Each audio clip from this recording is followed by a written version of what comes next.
दूर किसी जंगल में रानी चिड़िया और उसकी बेटी रहा करती थी। रानी चिड़िया दूसरों के घरों में काम काज करके अपना गुजारा किया करती थी।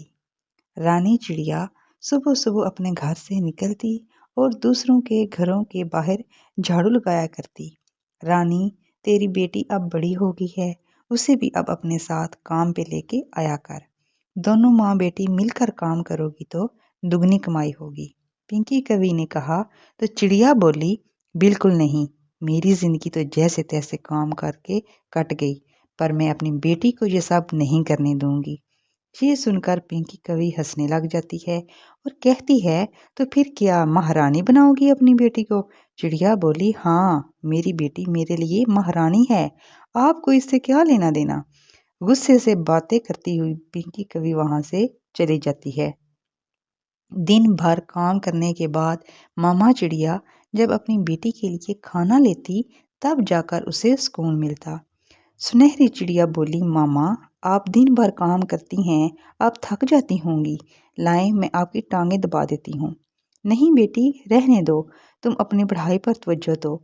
सब परिंदे कहते हैं मेरी बेटी काम वाली बनेगी, मगर मैं अपनी बेटी को काम वाली नहीं बनने दूंगी। मेरी बेटी पढ़ेगी और आगे बढ़ेगी। फिर दिन गुजरते रहे और सुनहरी स्कूल जाती रही और उसकी मामा दूसरों के घरों में काम काज करके अपनी बेटी को पढ़ाती रही।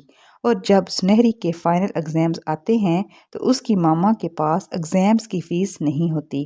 तो सुनहरी ने अपनी मामा से कहा, आप फिक्र ना करें, अगर इस बार मैं एग्जाम्स ना दे सकी तो अगली बार दे लूंगी। तो उसकी मामा ने कहा, नहीं, मैं अपनी बेटी का साल ज़ाया नहीं होने दूंगी। मेरी बेटी इसी साल एग्जाम्स देगी, मैं कुछ करती हूँ। ये कहकर रानी चिड़िया दूसरे जंगल अपने भाई के पास जाती है। तो भाई घर में नहीं होता, मगर रानी की भाभी घर पर होती है।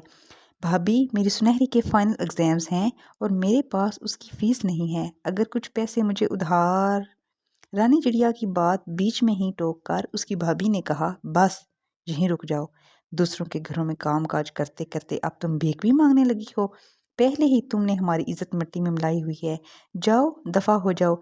अगर तुम्हारा भाई आ गया तो धक्के मार मार कर बाहर निकालेगा तुझे। रानी चिड़िया बहुत कुछ कहना चाहती थी, मगर वो चुप रहती है और वहां से रोती हुई चली जाती है। मेरे भाई ने आज मुश्किल वक्त में मुझे घर से निकाल दिया, चिड़िया ने अपनी दोस्त हरियाली तोती को बताया। तो तोती ने कहा, चिड़िया, मैं जानती हूँ तुमने अपनी बेटी को पढ़ाने के लिए बहुत मेहनत की है। मेरे पास इतने पैसे तो नहीं हैं, मगर मेरा भाई मुझे हाली नहीं मोड़ेगा। मैं अपने भाई से पूछकर आती हूँ। हरियाली, मैं तुम्हारा ये एहसान जिंदगी भर याद रखूंगी।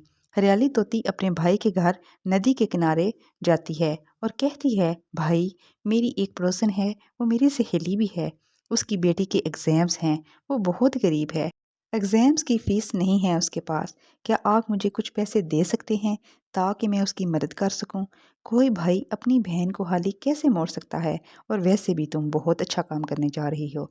ये कहकर हरियाली का भाई उसे कुछ पैसे दे देता है, जिसे लेकर हरियाली वहां से चली जाती है और जाकर चिड़िया से कहती है, रानी बहन, आप ये पैसे रख लो, मेरे भाई ने कहा है कि वो ये पैसे वापस नहीं लेगा।